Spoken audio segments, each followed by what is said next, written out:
புரியுதா? அவன்லாம் ஒரு ஆள் நல்ல ஆம்பளையாக இருந்தானா அவன் என்ன ஒரு தடவை நேர்காணலுக்கு சொல்ல அவனை டேய் அருகட்ட முண்டம் மிஸ்ஸான்னு எடுத்து சொல்லாமா உனக்கு செருப்பாலே அடிப்பானுங்க பார்த்துக்க. நீ வாயில் வந்துலாம் பேசுகிற நீ உனக்கு அரசியல் என்னன்னு தெரியல. எவன் பணம் கொடுக்குறானோ அவனுக்கு வந்து பேசிக்கிட்டு இருக்கிற கவர் வாங்குகிற பையன் நீ. அதாவது அறிவாலயத்தில் வர்ற கவருக்கும் கறி கஞ்சிக்கும் பேசுகிற நாய் நீ. ஏன்னா சீமானை பற்றி பேசுவதற்கு 1% உனக்கு தகுதி இருக்காடா, அருகதை இருக்காடா? முக்தார், எங்கள் அண்ணனை பற்றி பேசுறதுக்கு இந்த நாட்டில் எவனுக்கு தகுதி கிடையாதுடா. இலக்கை அடிப்படையாக கொண்டு போராடக்கூடிய தம்பிங்க, அதனால வேகம் வீரியமா இருக்கும். பார்த்து இருக்கிற நம்ம தம்பிங்களை அடிச்சு புரணில் அடிச்சு கீழே இறக்கிடுவானுங்க. எவனா கூப்பிடுறாங்களா பத்தி அவனை டேய் முக்தாரு பார்த்துக்கோ, மரியாதையை நடந்துக்கோ. முக்தார் அவர்கள் தொடர்ச்சியா நாம் தமிழர் கட்சியும் சீமானையும் விமர்சித்து வர்றாரு. நேற்று கூட பேட்டியில் குறிப்பிட்டு அதிகமாக சீமானை தான் வந்து தாக்கி பேசுறாரு. எப்படின்னு பாக்குறீங்க தம்பி? அவன் முட்டி செத்த முக்தார், அவன் பேரு என்ன பேரு? முட்டி செத்த முக்தார், புரியுதா? அவன்லாம் ஒரு ஆள் இந்த எங்கேயாவது கவரை வாங்கிக்கிட்டு சீமானனை பேசக்கூடிய ஆள். என்ன நல்ல ஆம்பளையாக இருந்தானா அவன் என்ன ஒரு தடவை நேர்காணலுக்கு சொல்ல அவனை எடுக்க சொல்லி பார்த்துரும். நான் என்ன சொல்கிறேன், இந்த மண்ணினுடைய வளத்தை பற்றி பேசுகிறது சீமான், நலத்தை பற்றி பேசுகிறது சீமான். எங்கே ஆர்ப்பாட்டம் போராட்டம் மக்கள் செய்தாலும் ஆளாக நின்று குரல் கொடுத்து அந்த மக்களுக்காக பேசக்கூடிய ஒரு தலைவன் இன்னைக்கு இருக்கிறாருன்னா அவன் சீமான் மாத்திரம்தான். அவரை போய் அள்ளக்கை பையன் அவன் மூஞ்ச பாரு, மஞ்சா போட்ட மாதிரியே இருப்பான். புரியுதா? அவனெல்லாம் ஒரு ஆள் நினச்சி நேர்த்தி அண்ணன் தடா ரஹீம் அண்ணன் இருக்கார்ல, அவரை நேர்காணல் எடுக்கிறான். தடான்னு உங்களுக்கு யார் எப்படிங்க பேர் வந்தது? டேய் அருகட்ட முண்டம், தமிழ்நாட்டில் எமர்ஜென்சி ஒரு காலம் வந்து இந்திரா காலத்தில் மிஸ்ஸான்னு போட்டான் ஒரு சட்டம். தமிழ்நாட்டில் திமுக காரன் 5000 மிஸ்ஸா இருக்கிறான். மதிவான் இருக்கிறான், புகழேந்தி இருக்கிறான். அவனெல்லாம் போயிட்டு மிஸ்ஸான்னு எடுத்து சொல்லாமா உனக்கு செருப்பாலே அடிப்பானுங்க பார்த்துக்க. நீ வாயில் வந்துலாம் பேசுகிற நீ. நான் தான் சொல்கிறேன், என்ன ஒரு தடவை நல்ல ஆம்பளையாக இருந்தா ஆண்மகனாக இருந்தா இடிமுரசை ஒரு தடவை கூப்பிட்றா நீ. நான் வர்றேன், எங்கே கூப்பிட்டாலும் நான் வர்றேன். அவரு வந்து தடாங்கிற வழக்கை சந்தித்து எத்தனையோ ஆண்டு கால சிறை தண்டனை அனுபவித்து செய்யாத குற்றத்திற்காக வந்து எல்லாரும் தடான்னு கூப்பிடுறாங்க. நீ தடான்னு எவன் கூப்பிட்றான் அவன்லாம் செருப்பால் அடிப்பாங்கிற. நீ முதல்ல வெளிலவா, உன்னை பிஞ்ச செருப்பால் அடிப்பானு தமிழ்நாட்டில் உள்ளவன்லாம். புரிஞ்சுக்க நீ முதல்ல. உனக்கு அரசியல் என்னன்னு தெரியல. எவன் பணம் கொடுக்குறானோ அவனுக்கு வந்து பேசிக்கிட்டு இருக்கிற கவர் வாங்குகிற பையன் நீ. அதாவது அறிவாலயத்தில் வர்ற கவருக்கும் கறி கஞ்சிக்கும் பேசுகிற நாய் நீ. என் அண்ணன் சீமானை பற்றி பேசுகிற. ஏண்டா 10 ஆண்டு காலமாக இந்த மண்ணில் இந்த மக்களுக்காக வாழ்வாதாரத்தை பற்றி பேசக்கூடிய போராடக்கூடிய ஒரே மனிதன் என் அண்ணன் சீமான். ஏன்னா சீமானை பற்றி பேசுவதற்கு 1% உனக்கு தகுதி இருக்காடா, அருகதை இருக்காடா? முக்தார், உனக்கு அருகதை இருக்கா 1%? எங்கள் அண்ணனை பற்றி பேசுறதுக்கு இந்த நாட்டில் எவனுக்கு தகுதி கிடையாதுடா. ஏதோ ஒரு நோக்கத்துக்காக அம்பேத்கருடைய படத்தை பிடிக்கிறான்னா நாளைக்கு ஓட்டு வாங்கன்னு படத்தை பிடிப்பான். என் அண்ணன் அப்படி கிடையாது.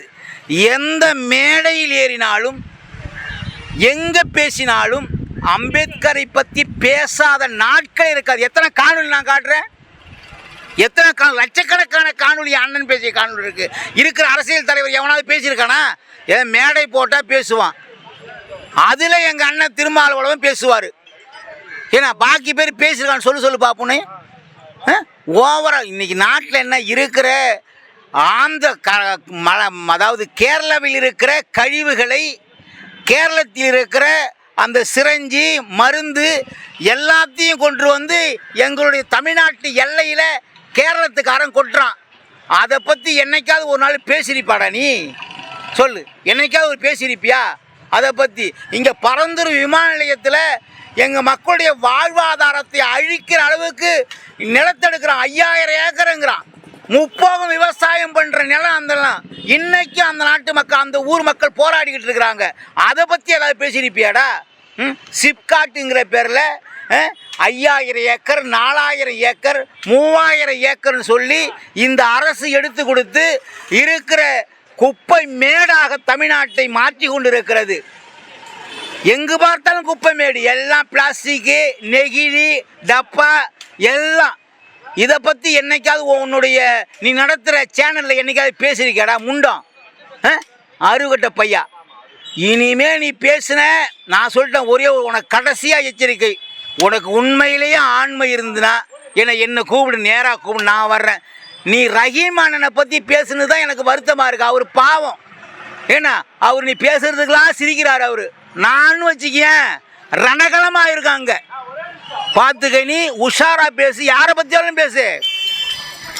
இந்த மண்ணுடைய வாழ்வாதாரத்திற்காக தன்னையே அர்ப்பணித்து போராடி கொண்டிருக்கிற ஒரு ஆற்றல் மிக்க தலைவனை பற்றி பேசாத. ஏன்னா எல்லா கட்சிக்காரம தம்பிங்க மாதிரி இல்லை எங்கள் தம்பிங்க ஒரு மாதிரியான தம்பிங்க. ஏன்னா இலக்குக்காக வந்தவன், இலக்கை அடிப்படையாக கொண்டு போராடக்கூடிய தம்பிங்க. அதனால் வேகம் வீரியமாக இருக்கும், பார்த்து பேசு. ஐயா, ஆடியோ லான்ச்சு சினிமா செய்தி இதெல்லாம் போயிட்டு முக்தார் சீமானை வந்து தலைவராக பேசுகிறாரு, இது எப்படி பார்க்குறீங்க? தம்பி, முக்தார் வந்து 4 ரூமுக்குள்ளே பேசலாம் தம்பி, அதுதான் அவனுக்குள்ள அங்கீகாரம். வெளியில் இந்த ஆடியோ லான்ச்சு அது இது வந்தான்னா இருக்கிற நம்ம தம்பிங்களை அடித்து புரடியில் அடித்து கீழே இறக்கிடுவானுங்க. எவனா கூப்பிட்றானுங்களா பற்றி அவனை எவனுமே மதிக்கிறது இல்லை. ஏன்னா இவன் எங்கேயோ உக்காந்துக்கிட்டு பேசுகிறான். இன்னும் ஒன்று தர்றேன், அவனை மாதிரி ஒரு அசிங்க பிடிச்சவன் என்ன ஒருத்தவன் கூட கிடையாது தமிழ்நாட்டில். இருந்தாலும் மான ரோசம் எல்லாத்தையும் மூட்டை கட்டி வச்சுட்டு வாயில் வந்ததெல்லாம் பேசுகிறான் அவன். என்ன நான் என்ன சொல்கிறேன்னா, இந்த மாதிரி பேசினீன்னா நான் ஏற்கனவே உன்கிட்ட சொல்லிடுவேன். எப்போ ஏருக்கு, அதாவது ஒரு தடவை வந்து அந்த ஒரு விஜயலட்சுமிங்கிற பெண்மணி இதில் வந்து நீ தலையிடும் போது நான் பேசியிருக்கேன், டே முக்தார் பார்த்துக்கோ, மரியாதையை நடந்துக்கோ. எல்லா கட்சி மாதிரி கவர் வாங்குகிற கட்சியில் இந்த கட்சி கறிகஞ்சிக்கு ஆசைப்பட்டு போகிற கட்சி இல்லை. இது வந்து நாங்கள் வந்து ஒரு இலக்குக்காக ஒரு பெரிய வந்து எதிர்பார்ப்போடு போராடுற கட்சி. அதனால் பார்த்து பேசு சொல்லியாச்சு. நீ எவ்வளவு அசிங்கப்பட்டாலும், அவமானப்பட்டாலும், வெக்கப்பட்டாலும், வேதனைப்பட்டாலும், துக்கப்பட்டாலும், துயரப்பட்டாலும் அண்ணன் சீமாங்கிட்டே வர்ற இந்த பூனை இருக்குல்ல, பூனை எங்கே கருவாடு இருக்கோ அங்கே ஏறி போயிட்டு இருக்கும். அதே மாதிரி அங்கே தொட்டு இங்கே தொட்டு வர்ற அவர் 2026 முதலமைச்சர்ரா முத்தாரு. 2026 அண்ணன் சீமான் இந்த மண்ணின் முதலமைச்சர். அப்போது நிலமெல்லாம் எப்படி இருக்கும் பார்த்துக்கோ. அதனால் பேசுகிறத என்ன பார்த்து நிதானமாக பேசு. தம்பிங்க வேறு மாதிரி பசங்க, அதில் பார்த்தாலும் வேதனைப்பட்டாலும், துக்கப்பட்டாலும், துயரப்பட்டாலும் அண்ணன் சீமாங்கிட்டே வர்ற இந்த பூனை இருக்குல்ல, பூனை எங்கே கருவாடு இருக்கோ அங்கே ஏறி போயிட்டு இருக்கும். அதே மாதிரி அங்கே தொட்டு இங்கே தொட்டு வர்ற அவர் 2026 முதலமைச்சர்ரா முத்தாரு. 2026 அண்ணன் சீமான் இந்த மண்ணின் முதலமைச்சர். அப்போது நிலமெல்லாம் எப்படி இருக்கும் பார்த்துக்கோ. அதனால் பேசுகிறத என்ன பார்த்து நிதானமாக பேசு. தம்பிங்க வேறு மாதிரி பசங்க, அதில்